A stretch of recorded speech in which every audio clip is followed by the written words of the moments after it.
오늘 우리에게 주신 하나님의 말씀은 다니엘 6장 7절에서 10절 말씀입니다. 창을 열고 전에 하던 대로 라는 제목으로 하나님 말씀 증거할 때에 하나님의 음성으로 들으시기 바랍니다. 우리는 많은 기억을 가지고 살아갑니다. 그 기억들은 어쩌면 내가 선택한 것, 내 마음에 와닿았던 것, 혹은 내가 중요하게 생각하는 것, 그것을 붙들기 때문에 때로는 그 기억이 동일한 환경에 사는 사람들에게 모두 다 기억되어지는 것은 아닙니다. 때로는 내가 그 기억을 내가 품고 있는 그 마음에 가공하여서 때로는 그 기억이 왜곡되기도 합니다. 어떤 기억은 아름답게 윤색되기도 하고 어떤 기억은 아주 거칠게 우리의 마음속에 남아있기도 합니다. 저의 마음속에 있는 기억 가운데 하나는 제가 어릴 때에 매일같이 집에서 가정예배를 드렸습니다. 가정예배는 주로 저녁 식사를 하고 난 뒤에 어머니께서 설거지를 다 끝내고 나면 우리가 형제들이 둘러앉아서 가정예배를 매일 저녁 드렸습니다. 가정예배를 생각해 보면 그때 예배의 순서는 어머니께서 기도를 하시고 찬송가를 부르고 그리고 성경책을 펼쳐서 어떨 때는 신약에서부터 시작해서 그 신약이 끝날 때까지, 어떨 때는 구약의 말씀 가운데서 재밌는 이야기가 있는 그 말씀들을 읽었던 것이 기억이 납니다. 그리고 그 예배가 끝나고 나면 어머니께서 반드시 우리에게 간식을 나누어 주셨습니다. 때로는 금빵을 불에 이렇게 잘 볶아서 설탕을 이렇게 뿌린 다음에 우리에게 골고루 공평하게 나눠주고 또 공동이 먹을 수 있도록 또 한 접시를 준비해 주셨습니다.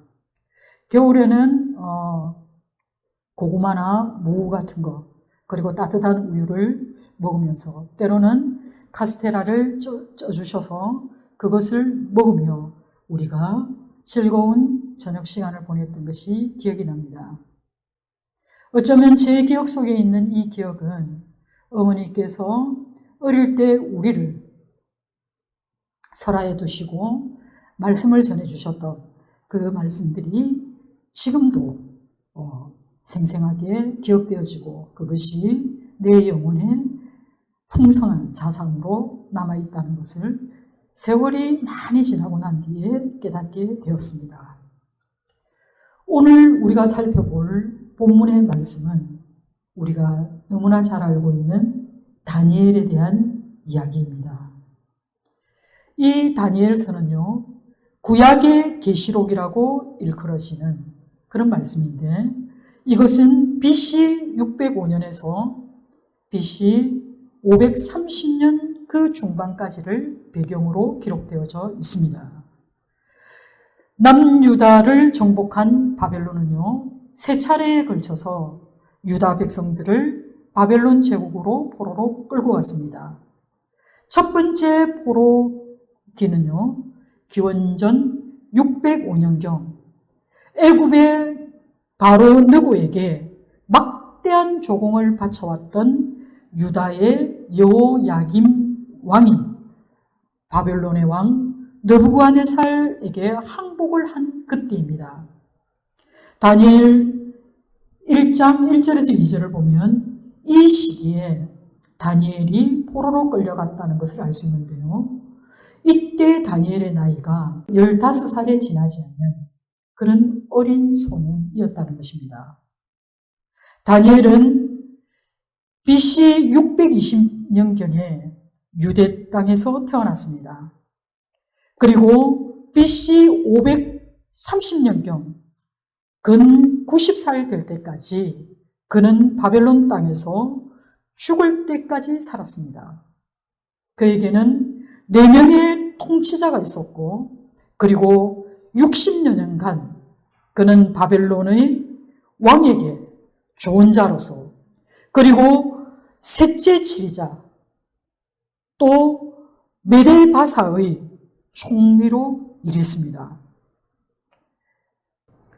그는 왕에게 충실한 조언자였고, 그리고 길을 잃은 사람들에게는 하나님의 큰 구원의 계획을 증거하며, 그리고 오늘 하나님의 백성들을 가르치게 될 그 책을 쓰는 일로 하나님께 충성을 다했습니다. 이렇게 다니엘이 하나님 앞에서 자신의 일에 충성을 다했기 때문에 하나님께서는 그를 사람들 앞에 높이 세우셨습니다. 오늘 살펴볼 본문 다니엘 6장은요, 메데바사의 왕이었던 다리오 왕 때의 이야기입니다. 메데바사 이 가도 왕국은 BC 539년에서 538년 불과 2년 정도 존재하였던 그런 제국입니다. 이때 다니엘의 나이는 80세 이상의 고령이었음에도 불구하고 다리오 왕은 메데바사 그 제국에 전체적인 영향을 끼치는 그런 120명이 넘는 지방관과 고관들을 다스리는 3명의 총리 가운데 한 사람으로 다니엘을 세웠습니다. 그의 나이는 참으로 고령입니다. 그럼에도 불구하고 그의 지혜와 경륜이 새로 세워진 그 제국에서도 너무나 필요했기 때문에 그는 여전히 높이 평가되며 또 쓰임을 받았습니다. 다니엘이 고령의 나이에 이방인이면서도 포로된 자이면서도 제국의 총리가 되니까 그 주변에 있던 사람들이 그를 많이 시샘하였습니다. 그들은 어떻게 하든지 간에 다니엘을 고발할 거리를 찾았습니다. 그들의 눈에 들어온 것은 바로 그 다니엘의 종교 습관이었습니다. 그가 늘 기도하는 사람이라는 것을 그들이 알게 되었습니다. 그래서 사악한 총리들과 고관들은 모의를 하여서, 그리고 그들은 꾸며낸 이야기로 왕에게 보고서를 작성하게 됩니다. 왕이여, 우리가 간절히 원하니 왕께서는 종묘 사직을 위해서라도 온 백성들을 하나되게 만방에 가시하시기 바랍니다.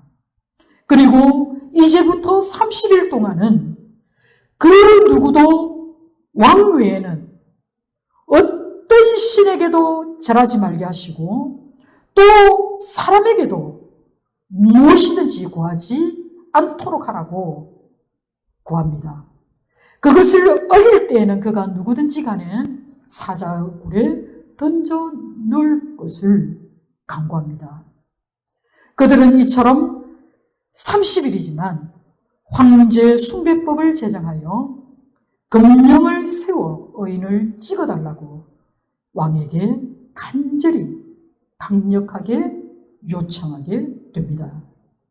그래서 9절에 보면 이에 다리오 왕이 조서의 왕의 도장을 찍어 금령을 내니라고 말씀합니다.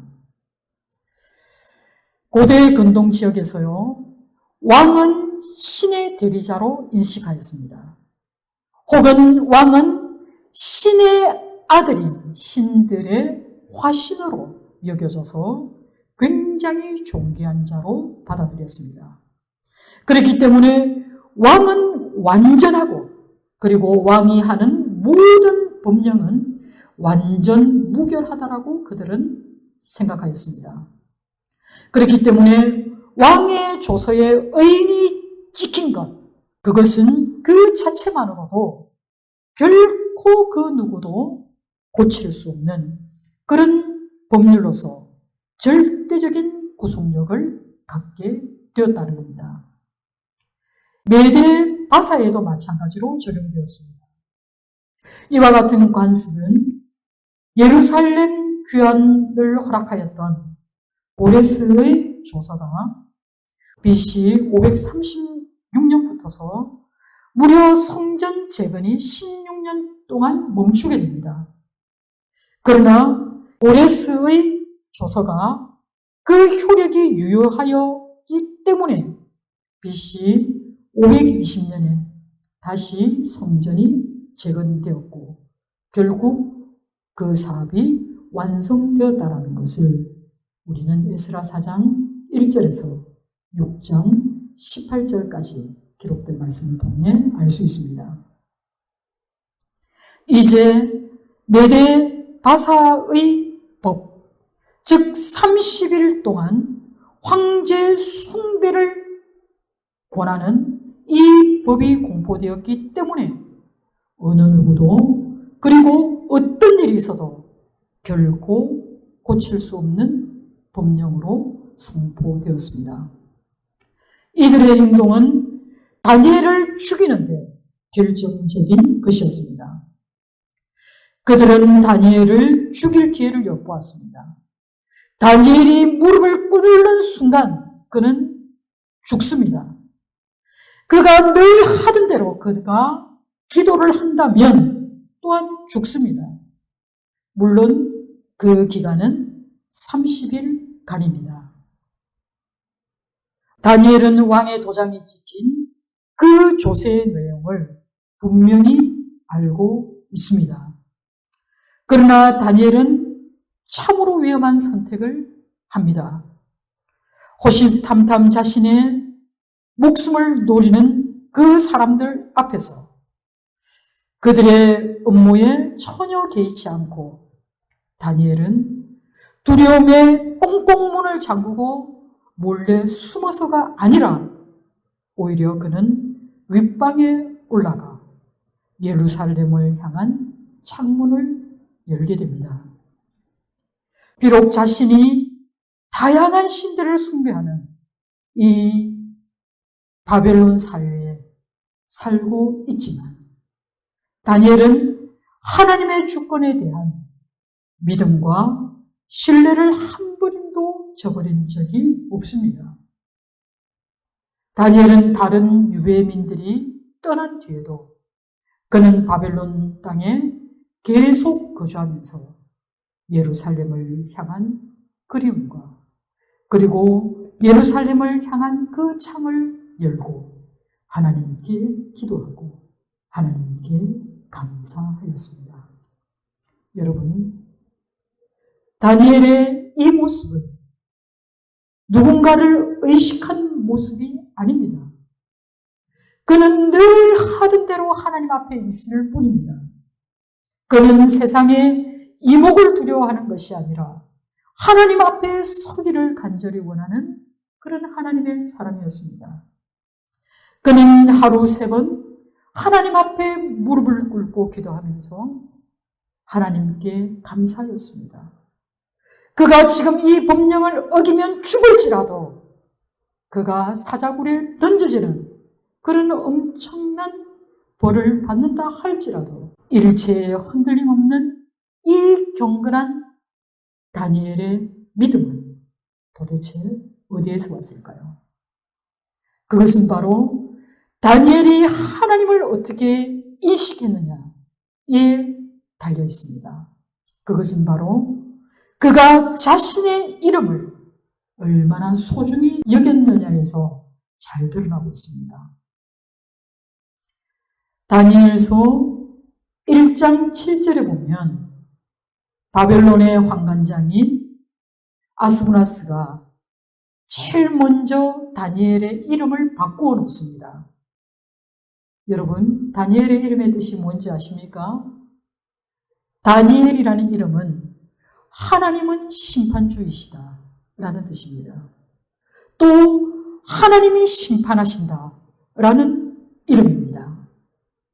그런데 환관장이 바꾸어놓은 다니엘의 이름은 벨드사살입니다. 벨드사살의 뜻이 뭘까요? 그것은 바로 벨이여 그의 생명을 지켜주옵소서 혹은 벨이 보호자가 된다 라는 뜻입니다. 이 벨은 바로 바벨론 사람들이 숭배하였던 달신의 이름입니다. 그러나 다니엘은 자신의 이름을 한 번도 내가 벨드사살이다 라고 말한 적이 없습니다. 그는 오히려 다니엘서 8장 1절에서 나 다니엘에게 처음 나타난 환상 후에, 그리고 다니엘 8장 15절에서도 나 다니엘이 이 환상을 보고 라고 자신의 정체성을 말하고 있습니다. 그리고 9장 2절에서도 곧 그 통치 원년에 나 다니엘이 책을 통해서 라고 말하며 10장 2절에서도 그때의 나 다니엘이 라고 자신의 이름을 분명히 밝힘으로써 자신의 정체성을 사람들에게 숨기지 않았다는 것입니다. 다니엘은 자신이 벨드사살이 아니라 나는 다니엘이다 라고 말할 수 있었던 것은 다니엘이 어떻게 하나님을 인식하고 살았는지를 분명히 말하고 있는 것입니다. 다니엘은 이 세상의 역사를 주관하시는 심판주 하나님은 너희들이 알고 있는 벨도 아니요 마르둑도 아니요 오직 여호와 하나님이라는 것을 그는 천명하고 있는 것입니다. 이스라엘 백성들이 지금은 포로가 되어서 이방 나라에서 이방인들에게 괴롭힘을 당하고 있지만 온 우주의 주관자이시고 심판주이신 하나님은 너희들이 믿는 벨도 마르둑도 아닌 여호와 오직 우리 하나님이 역사의 종말에 심판주 되심을 그는 분명히 고백하고 있는 것입니다. 그렇기 때문에 우리가 다니엘서를 살펴보면 이방의 어떤 신도 전혀 그 실력을 발휘하지 못하고 있습니다. 심지어 그 모습조차도 드러내지 못하고 있다는 것을 알게 됩니다. 사랑하는 성도 여러분, 그렇다면 다니엘의 이 믿음이 어디서 온 것일까요? 포로로 끌려와서 그리고 환관장 앞에 섰을 때 그의 나이는 15살 어린 소년입니다. 나라를 잃은 백성입니다. 그리고 마리조와 포로지 노예입니다. 그러나 이 소년 다니엘은 내가 누구인지, 내가 누구의 백성인지, 내가 누구의 자녀인지, 그리고 내가 믿는 하나님은 어떤 분이신지 다니엘은 분명히 알고 있었다는 것입니다. 그렇다면 이 어린 다니엘이 어떤 근거로 이 모든 것을 알게 되었을까요? 아마 그의 부모님이 여기서 전혀 소개되고 있지 않지만 그는 귀족이거나 왕족인 부모의 자녀로서 이스라엘의 하나님이 어떤 분이신지, 그 하나님이 이 민족을 어떻게 구원하셨는지, 그리고 이 백성을 얼마나 사랑하셨는지를 부모를 통해 배웠을 것입니다. 그리고 역사 속에 나타났던 그 하나님의 놀라운 일들을 부모님의 그 가르침을 통해서 다니엘은 잘 기억했을 것입니다. 그 부모의 그 경건함이 다니엘을 경건한 예배자로, 경건한 삶을 살아가는 기도자로 세웠던 것입니다. 여러분, 다니엘이 뜻을 정한 후에 이것은 바로 그의 신앙 고백입니다. 다니엘이 뜻을 정했다라고 하는 것은 그가 하나님과의 관계를 분명히 했다라는 것을 말씀하고 있는 것입니다. 여러분, 다니엘이 하나님 앞에서 뜻을 정했던 그때는 그는 성숙한 청년의 때가 아닙니다. 당시 바벨론의 그 외교 정책은요, 바벨론으로 끌려온 사람들에게 상당히 관대했습니다. 이전에 이 지역을 통치했던 아수르는요, 그 인종과 인종을 섞는 그런 혼합 정책을 강요하였다면 바벨론은 그런 정책을 펴지 않았습니다. 그들은 오히려 동아 회유 정책을 폈기 때문에 비록 포로로 끌려왔어도 그들은 강제로 결혼하는, 그래 혼혈이 되는 그런 일들은 피할 수 있었습니다. 그런데요, 오히려 이 동아 정책이 그들이 이방 문화에 쉽게 빠져들 수 있는 그런 정책이었기 때문에 다니엘이 지금 이 믿음을 지킨다는 것은 결코 쉬운 일이 아닙니다. 다니엘 1장 8절에 보면 다니엘은 뜻을 정하여 왕의 음식과 그가 마시는 포도주로 자기를 더럽히지 아니하리라 하고 자기를 더럽히지 아니하도록 환관장에게 구하니. 아멘. 이때가 바로 소년 다니엘이 환관장 앞에 섰을 때라는 사실입니다. 여러분, 당시 바벨론 왕의 음식은요, 그들의 신인 마르둑에게 제물로 바쳐졌던 그런 짐승의 고기입니다. 이 음식은 분명히 다니엘이 보기에도 너무나 먹음직스러운 그런 음식이었을 것입니다. 그러나 다니엘은 이 음식을 거절하였습니다. 이 결단은 너무나 중요한 결단입니다. 아무리 보잘것없다 하더라도 하나님과의 관계를 깨뜨리는 그 어떤 일도 하지 않겠다라는 결단이 바로 음식을 거절하는 다니엘의 결단입니다. 비록 그가 소년의 나이이지만 그는 뜻을 정했기 때문에 하나님과의 관계를 끊어놓을 수 있는, 하나님으로부터 멀어지게 하는 것은 결코 허용하지 않겠다라는 이 순간의 고백이 저와 여러분의 고백이 되어야 할 줄 믿습니다. 여러분 한번 상상해 보십시오. 정말 무엇이든지 먹을 수 있는 그 나이에 이 어린 소년이, 그리고 왕이 먹는 그 음식을 거절한다는 것은 보통 어려운 일이 아닙니다.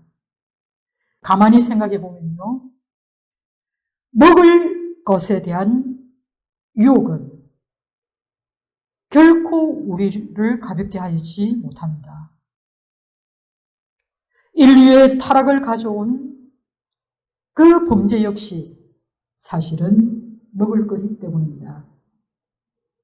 에덴 동산에서 아담과 하와는 사단이 먹으라고 권한 그 선악을 알게 하는 나무의 열매를 따 먹음으로써 하나님 앞에 범죄하였습니다.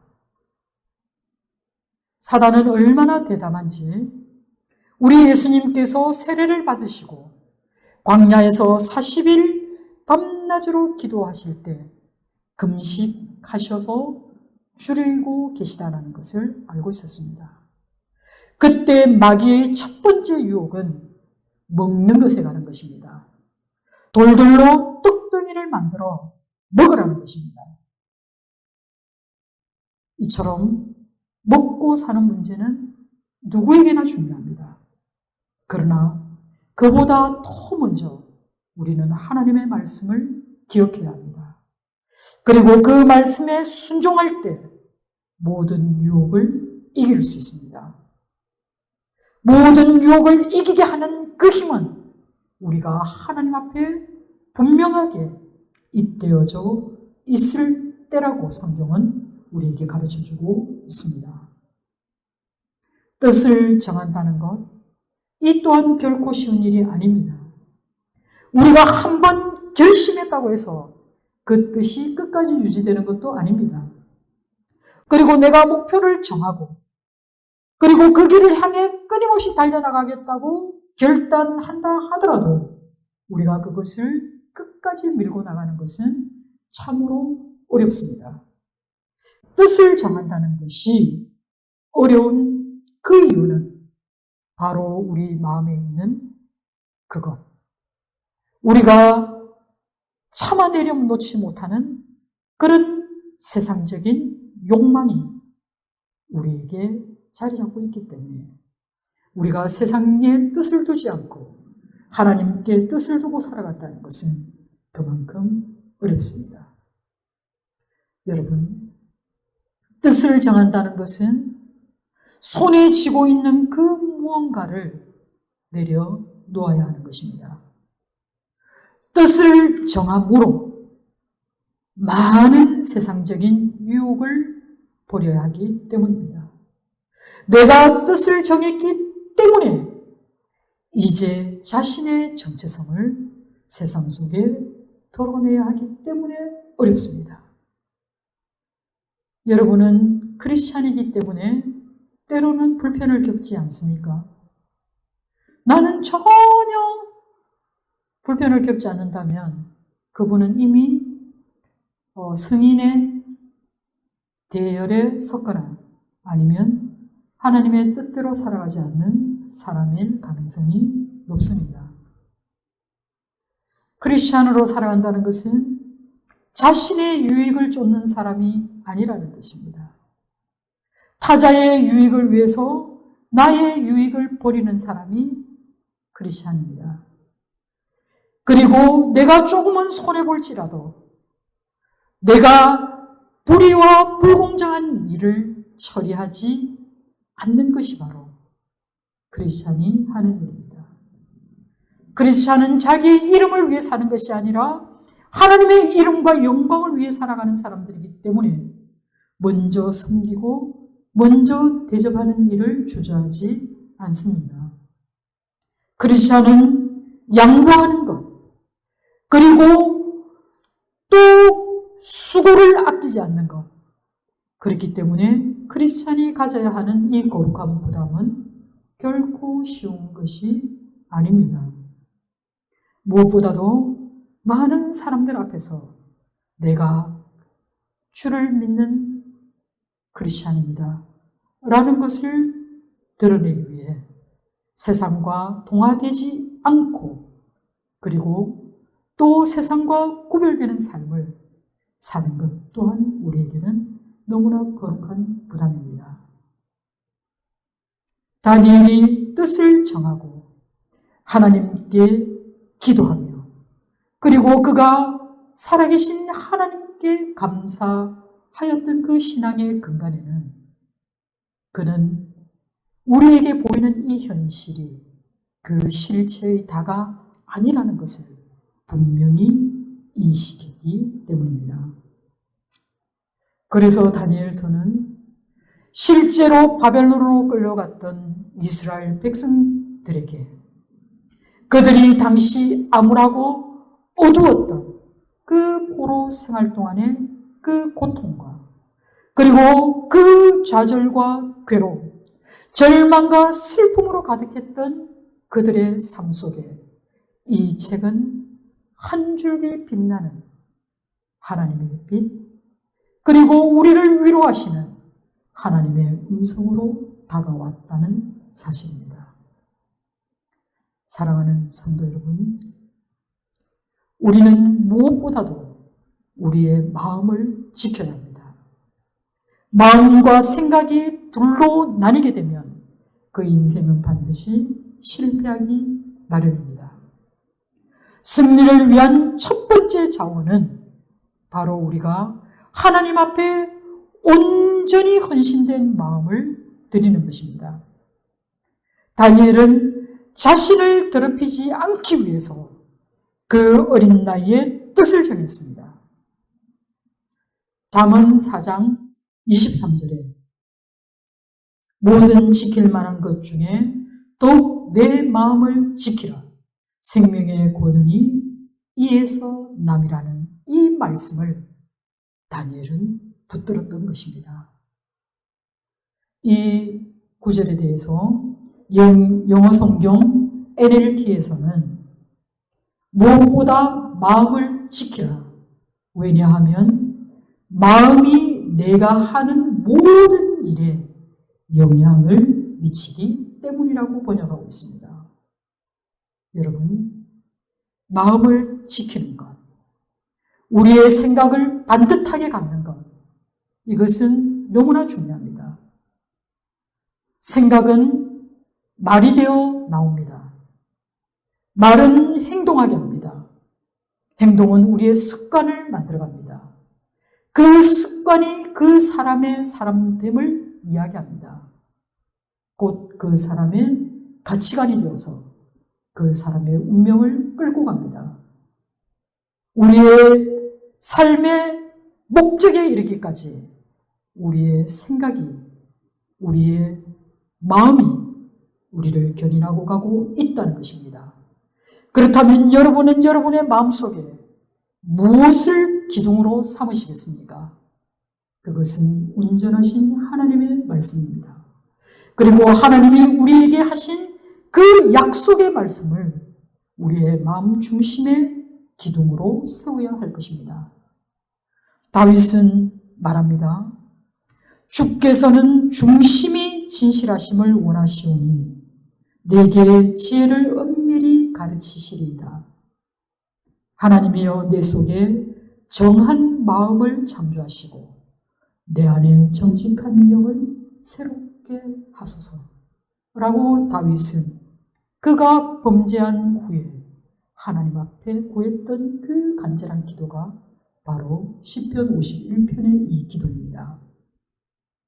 이와 같이 다니엘도 헌신된 한 마음을 가지고 있었기 때문에 그는 늘 하나님 앞에 기도할 수 있었습니다. 그것도 하루에 3번 무릎을 꿇고 기도하며 그리고 그는 하나님께 감사하였습니다.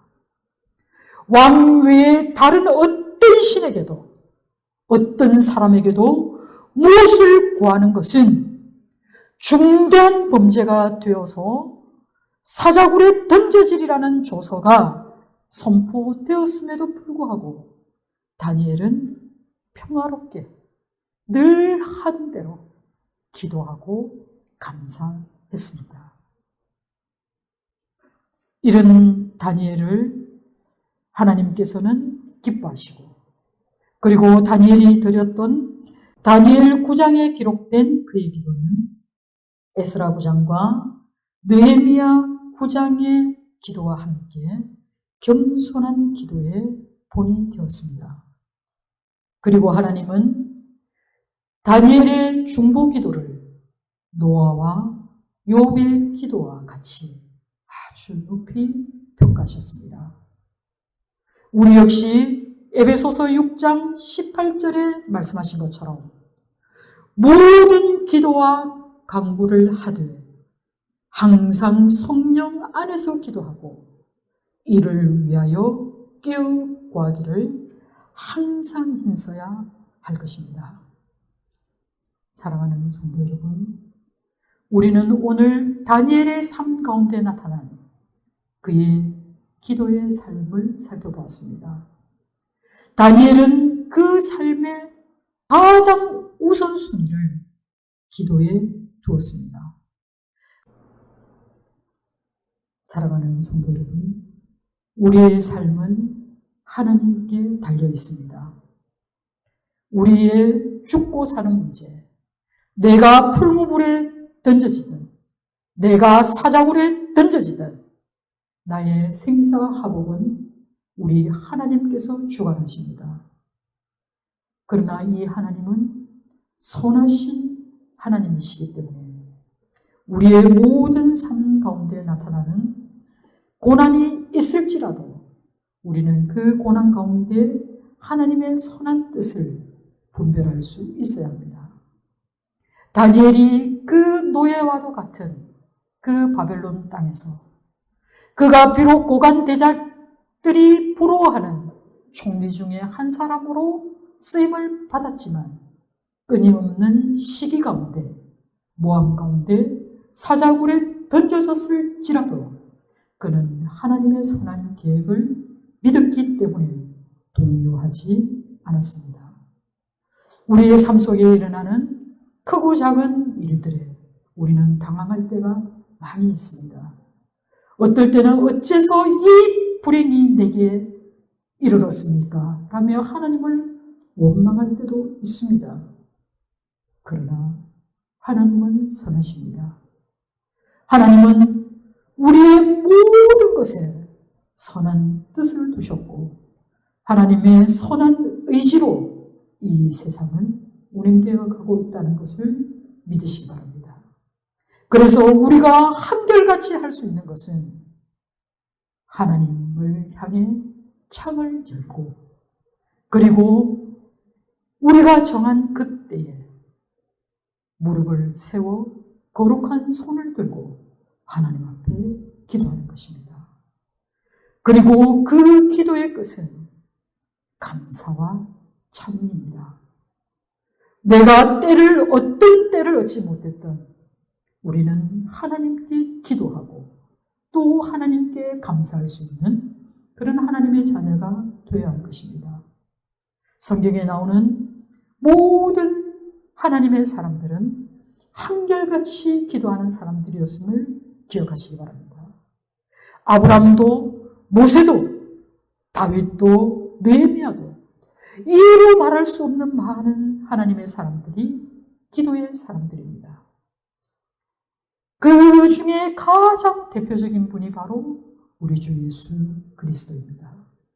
우리 주님은 그의 삶을 시작하시는 그 순간부터 그리고 그 공생애를 끝나는 마지막 십자가의 현장에서까지 우리 주님은 가상 7원의 기도를 하나님께 드렸습니다. 그리고 지금도 우리 하나님 보좌 우편에 계시면서 우리를 위해 중보 기도하시는 분이 우리 주님이십니다. 기도는 우리와 하나님을 잇대어주는 가장 직접적인 축복의 통로라는 것을 기억하시고 기도하는 일에 쉬지 마시기 바랍니다. 기도를 결코 포기하지 마시기 바랍니다. 기도를 통해 주시는 그 은혜와 기도를 통해 주시는 그 위로가 우리의 삶 가운데 충만하기를 주님의 이름으로 축원합니다. 기도하겠습니다.